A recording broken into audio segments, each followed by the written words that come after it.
बादशाह को जब सुंदरी कहीं नजर नहीं आती तो वो फौरन खुर्शीद के कमरे में जाता है और वहां इसे सुंदरी की उम्मी की पायल दिखाता है। जैसे ही खुर्शीद इस पायल को देखती है तो हैरान होकर कहती है, ये तो मेरी पायल है। ये सुनकर बादशाह कहता है, मैं जिस लड़की से मोहब्बत करता हूं वो आपकी बेटी सुंदरी है। ये बात पीछे से जांदाद सुन लेता है और घबराकर फौरन गुलाम के पास जाता है और इसे कहता है कि तुम सुंदरी से शादी कर लो। इसी वक्त गुलाम जांदाद के कहने पर बादशाह से छपकर सुंदरी से निकाह करने जा रहा होता है कि अचानक बादशाह की कॉल आ जाती है। बादशाह कहता है, गुलाम, मैं जिस लड़की से मोहब्बत करता हूं वो खुर्शीद की बेटी है। ये सुनते ही गुलाम कॉल काट देता है और सुंदरी को बताता है कि तुम्हारी उम्मी खुर्शीद अभी जिंदा है। ये सुनकर सुंदरी बेहोश हो जाती है और गुलाम फौरन इसे उठाकर अपने क्वार्टर ले जाता है।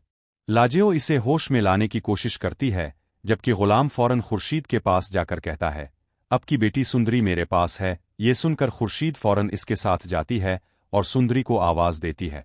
जैसे ही सुंदरी अपनी मां की आवाज सुनती है, इसे होश आ जाता है और वो खुर्शीद से लिपट जाती है।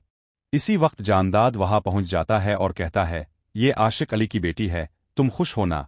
लेकिन तभी सुंदरी कहती है, मैं गुलाम से मोहब्बत करती हूं। इस पर खुर्शीद कहती है, बेटी, बादशाह भी तुमसे मोहब्बत करता है। ये सुनकर जांदाद हैरान रह जाता है।